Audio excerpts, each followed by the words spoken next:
October திங்கள் 2ஆம் நாள் கள்ளக்குறிச்சி மாவட்டம் உளுந்தூர்பேட்டையில் விடுதலை சிறுத்தைகள் கட்சியின் துணைநிலை அமைப்பான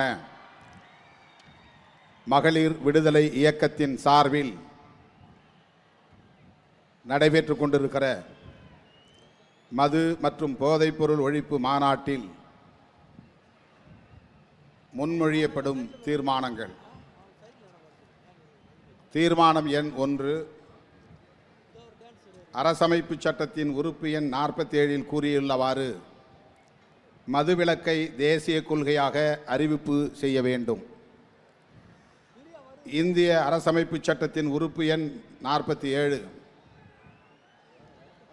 அரசு தனது மக்களின் ஊட்டச்சத்து மற்றும் வாழ்க்கை தரத்தை உயர்த்துதல் மற்றும் பொது சுகாதாரத்தை மேம்படுத்துதல் ஆகியவற்றை தனது முதன்மை கடமைகளாக கருதும். குறிப்பாக மருத்துவ நோக்கங்களுக்காகவன்றி போதை தரும் பானங்கள் மற்றும் உடல்நலத்திற்கு கேடு விளைவிக்கும் மருந்துகள் ஆகியவற்றின் நுகர்வுக்கு தடையை கொண்டு வர அரசு முயற்சிக்கும் என்று கூறுகிறது. இதன் அடிப்படையிலேயே சுதந்திரத்திற்கு பிறகு அமைந்த காங்கிரஸ் அரசு மதுவிலக்கு விசாரணை ஆணையம் ஒன்றை அமைத்தது.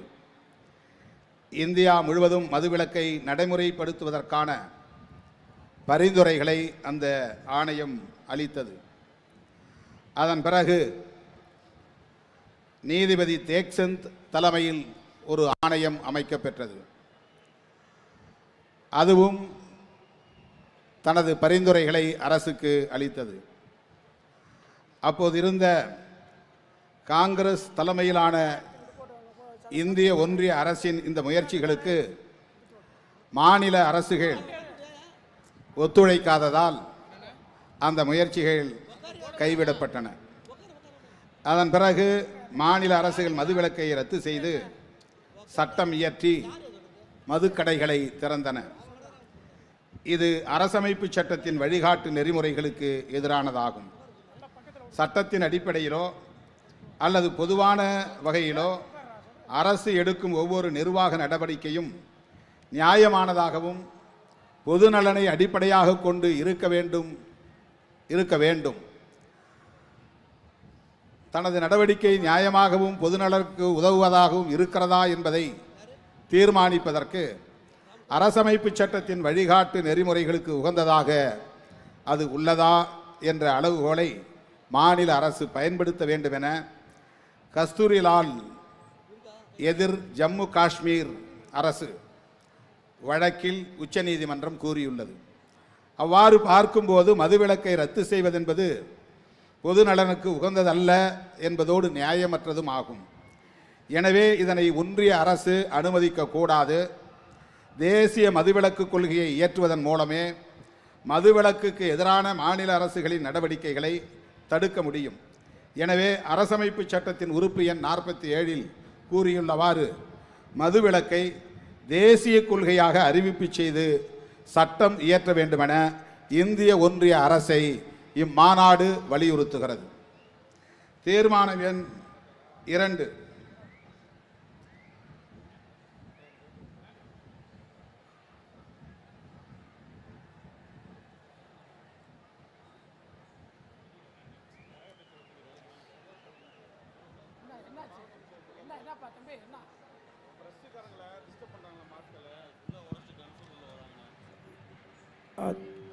தோழர்கள் பத்திரிகையாளர்களுக்கு தயவுசெய்து மதுவிலக்கை நடைமுறைப்படுத்தும் மாநில அரசுகளுக்கு சிறப்பு நிதி வழங்கிட வேண்டும்.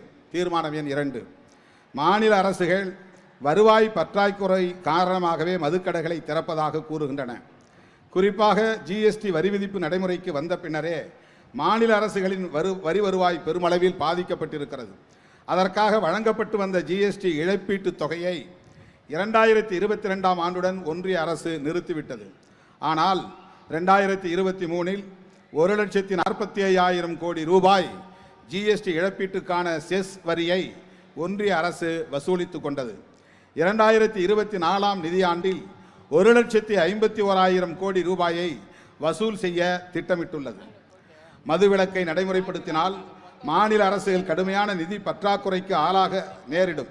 அந்த நிலையை தவிர்ப்பதற்கு தற்போது ஒன்றிய அரசால் வசூலிக்கப்படும் ஜிஎஸ்டி இழப்பீட்டு செஸ் வரியை மதுவிலக்கு இழப்பீட்டு செஸ் வரியாக வசூலித்து அத்தொகை முழுவதையும் மதுவிலக்கை நடைமுறைப்படுத்தும் மாநிலங்களுக்கு பிரித்தளிக்க இந்திய ஒன்றிய அரசு முன்வர வேண்டும் என இம்மாநாடு வலியுறுத்துகிறது. தீர்மானம் எண் 3, மதுவிலக்கை நடைமுறைப்படுத்தும் மாநிலங்களுக்கு கூடுதல் நிதி பகிர்வு வேண்டும். கூடுதல் நிதி பகிர்வு அளிக்க வேண்டும். தம்பி, இந்த இடது பக்கத்தில் இருக்க தம்பி, நாற்காலியை தூக்காதீங்க. அந்த பேரிகார்டு வந்து தாண்டி குதிக்கிறது முயற்சி பண்ணாதீங்க தயவுசெய்து. பெண்கள் உட்கார்ந்துருக்கிறாங்க, டவரில் ஏறி நிற்கிறவங்களாம் தம்பி. தீர்மானம் எண் 3, மதுவிலக்கை நடைமுறைப்படுத்தும் மாநிலங்களுக்கு கூடுதல் நிதி பகிர்வு அளிக்க வேண்டும். அரசமைப்பு சட்டத்தின் உறுப்பு எண் 280 அடிப்படையில் மாநிலங்களுக்கு நிதி பகிர்வு எத்தனை சதவீதம் செய்யப்பட வேண்டும் என்பதை அதற்காக அமைக்கப்படும் நிதிக்குழுவே தீர்மானிக்கிறது. தற்போது 16வது நிதிக்குழு இந்த சதவீதத்தை முடிவு செய்வதற்கான பணியில் ஈடுபட்டுள்ளது. மாநிலங்களுக்கு நிதி பகிர்வை தீர்மானிக்கும் போது மாநிலங்களுக்கான வருவாய், மக்கள் தொகை, நிலப்பரப்பு, வனவளம், சுற்றுச்சூழல், கட்டமைப்பு வசதி, நிதி மேலாண்மை, மக்கள் தொகை கட்டுப்பாடு, வரி வசூலிப்பதில் காட்டும் அக்கறை ஆகிய அம்சங்களின் அடிப்படையில் மாநிலங்களுக்கு நிதி பகிர்வு தீர்மானிக்கப்படுகிறது. அந்த அம்சங்களோடு மதுவிலக்கு என்பதையும் சேர்த்து மதுவிலக்கால் வருவாய் பாதிக்கப்படும் மாநிலங்களுக்கு கூடுதல் நிதி பகிர்வை செய்வதற்கு 16வது நிதிக்குழுவுக்கு ஒன்றிய அரசு வழிகாட்டுதல் அளிக்க வேண்டும் என்று இந்த மாநாடு வலியுறுத்துகிறது. போதைப்பொருள் நடமாட்டத்தை கட்டுப்படுத்துவதற்கு நிதி உதவி அளிக்கும் திட்டம் ஒன்றை இந்திய ஒன்றிய அரசு செயல்படுத்தி வருகிறது. அதன் அடிப்படையில் மிக குறைந்த நிதியே மாநிலங்களுக்கு வழங்கப்படுகிறது. அதிலும் கூட தமிழ்நாட்டுக்கு ஓரவஞ்சனை செய்யப்பட்டுள்ளது. ஒன்றிய அரசு அளித்துள்ள புள்ளி விவரத்தின்படி 2020-21 ஆண்டில் 20,21,000 ரூபாய் மட்டுமே ஒன்றிய அரசால் தமிழ்நாட்டுக்கு வழங்கப்பட்டிருக்கிறது. மற்ற ஆண்டுகளில் தமிழ்நாட்டுக்கு அந்த நிதி அளிக்கப்படவே இல்லை. தமிழ்நாட்டுக்கு ஆண்டுக்கு குறைந்தபட்சம் 50 கோடி ரூபாயாக இந்த நிதியை உயர்த்தி வழங்க வேண்டும் என இம்மாநாடு இந்திய ஒன்றிய அரசை கேட்டுக்கொள்கிறது. 4, மதுவிலக்கு விசாரணை ஆணையம் ஒன்றை அமைத்திட வேண்டும். 1954 ஆண்டு டிசம்பர் திங்கள் 16ஆம் நாள் இந்திய அரசின் திட்டக்குழு சார்பில் மதுவிலக்கு விசாரணை குழு அமைக்கப்பட்டது. திரு ஸ்ரீமன் நாராயணன் என்பவர் தலைமையில் அமைக்கப்பட்ட அந்த குழு 1955 செப்டம்பர் 10ஆம் நாள் அன்று தனது அறிக்கையை சமர்ப்பித்தது. மதுவிலக்கு விசாரணை குழுவின் பரிந்துரைகளின்படி திட்டங்கள் தயாரிக்கப்பட்டு 1958ஆம் ஆண்டு ஏப்ரல் 1ஆம் நாள் முதல் நாடு முழுவதும் பூரண மதுவிலக்கை நடைமுறைப்படுத்த இலக்கு நிர்ணயிக்கப்பட்டது. ஆனால் அது கைகூடவில்லை. மீண்டும் ஒன்றிய அரசின் சார்பில் நீதிபதி தேக்சந்த் தலைமையில் ஒரு குழுவை நியமித்தார்கள். அந்த குழு நாடெங்கும் ஆய்வு செய்து சுமார் 1200 பக்கங்கள் கொண்ட அறிக்கையை அளித்தது. அதன் அடிப்படையில் 1970ஆம் ஆண்டுக்குள் முழுமையான மதுவிலக்கை நடைமுறைப்படுத்த வேண்டுமென இலக்கு நிர்ணயிக்கப்பட்டது. ஆனால் வரி வருவாய் வேண்டும் என்ற காரணத்தை சொல்லி மாநில அரசுகள் கள்ளு மற்றும் சாராய கடைகளை திறந்தன. அதன் பின்னர் இந்திய ஒன்றிய அரசு மதுவிலக்கு கொள்கையை கிடப்பில் போட்டது. 70 ஆண்டுகளுக்கு முன்பு இருந்ததை விட இப்போது மதுவினால் ஏற்படும் கேடுகள் அதிகரித்துள்ளன. மனித வளம் தேசிய அளவில் வெகுவாக பாதிக்கப்பட்டு வருகிறது. இது தேசத்துக்கே நேரும் பேரிழப்பாகும். எனவே இது குறித்து விரிவாக ஆய்வு செய்து தேசிய அளவிலான மனிதவள பாதிப்பை மதிப்பீடு செய்வதற்கு ஏதுவாக மீண்டும் மதுவிலக்கு விசாரணை ஆணையம் ஒன்றை இந்திய ஒன்றிய அரசு அமைத்திட வேண்டும் என இம்மாநாடு வலியுறுத்துகிறது. தீர்மானம் எண் 5, தமிழ்நாட்டில் முழு மதுவிலக்கை நடைமுறைப்படுத்துவதற்கு ஏதுவாக மதுபான கடைகளை மூடுவதற்குரிய கால அட்டவணையை அரசு அறிவித்திட வேண்டும்.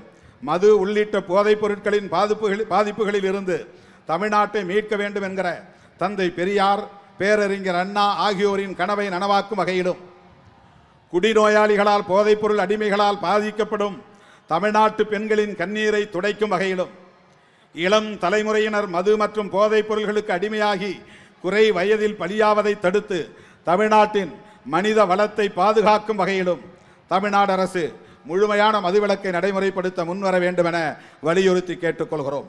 இந்தியா முழுவதும் மது அருந்துபவர்களின் எண்ணிக்கை சராசரி 22% எனவும் தமிழ்நாட்டில் அது 32% உள்ளது எனவும் புள்ளி விவரங்கள் கூறுகின்றன.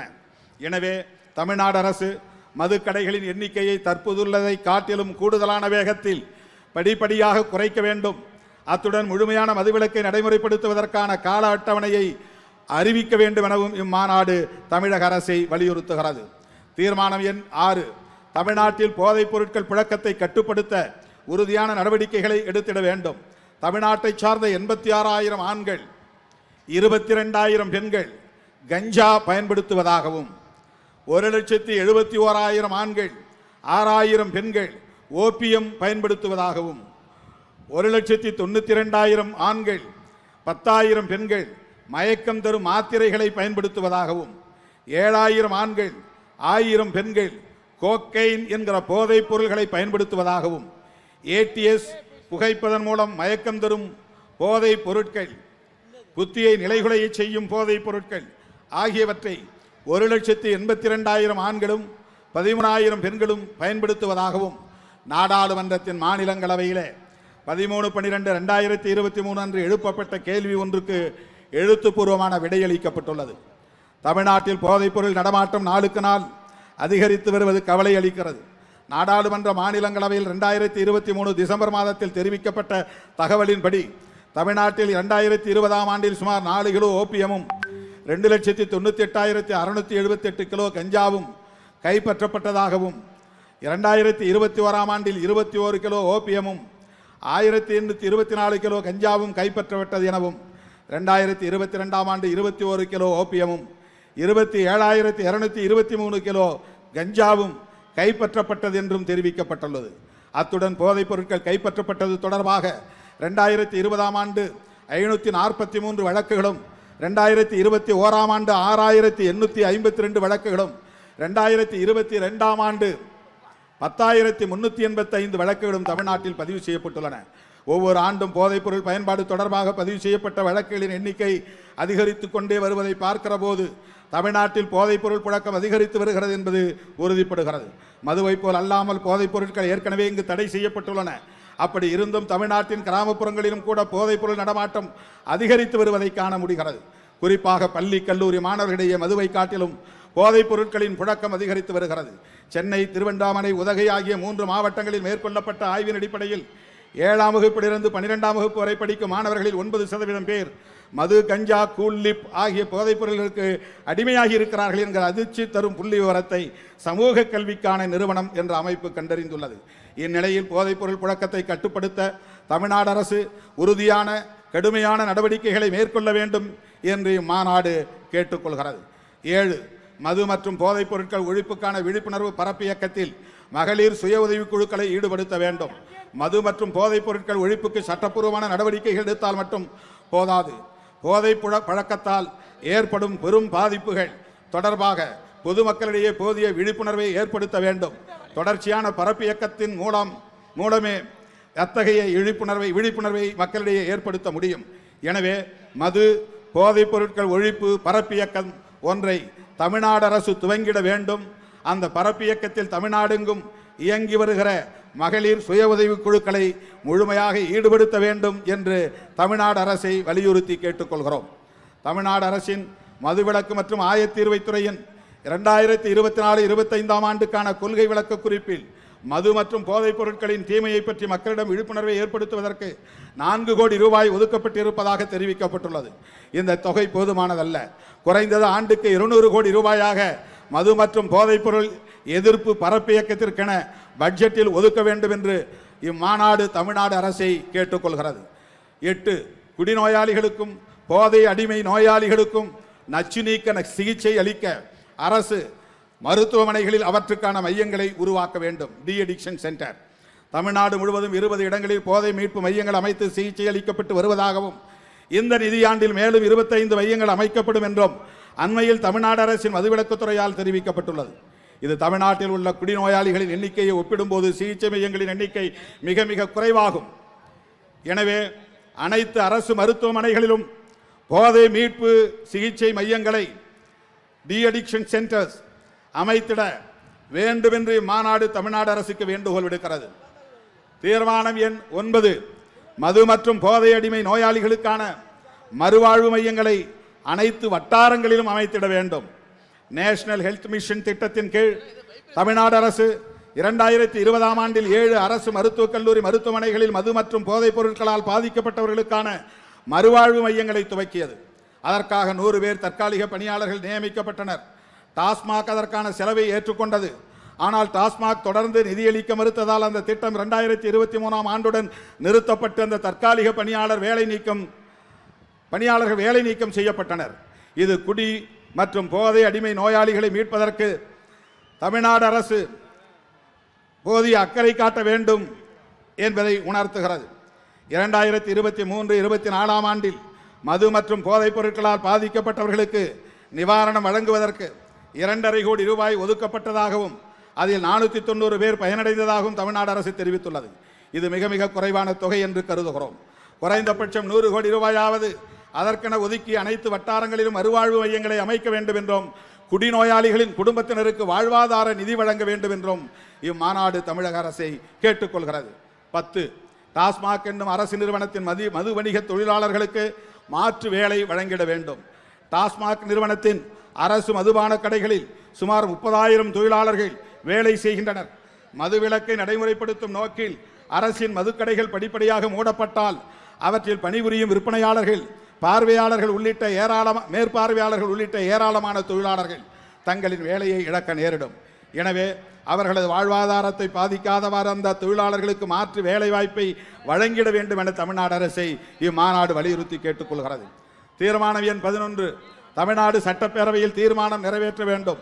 மதுவிலக்கை தேசிய கொள்கையாக அறிவிக்க வேண்டும் என்றும் மதுவிலக்கை நடைமுறைப்படுத்தும் மாநிலங்களுக்கு சிறப்பு நிதி அளிக்க வேண்டும் என்றும் 16வது நிதிக்குழுவில் மாநிலங்களுக்கு நிதி பகிர்வை தீர்மானிக்கும் போது மதுவிலக்கை நடைமுறைப்படுத்தும் மாநிலங்களுக்கு கூடுதலாக நிதியை பகிர்ந்தளிக்க வேண்டும் என்று வலியுறுத்தி தமிழ்நாடு அரசு சட்டப்பேரவையில் தீர்மானம் ஒன்றை நிறைவேற்றி அதை இந்திய ஒன்றிய அரசுக்கு அனுப்பி வைக்க வேண்டும் என்று இம்மாநாடு வலியுறுத்துகிறது. கடைசி தீர்மானம். மதுவிலக்கு பரப்பு இயக்கத்தில் அனைத்து தரப்பு ஜனநாயக சக்திகளும் ஒருங்கிணைய வேண்டும். மது மற்றும் போதைப் பொருட்களின் பயன்பாடு தமிழ்நாட்டில் அனைத்து தரப்பு மக்களுக்கு மிகப்பெரிய கேடாக அமைந்துள்ளது.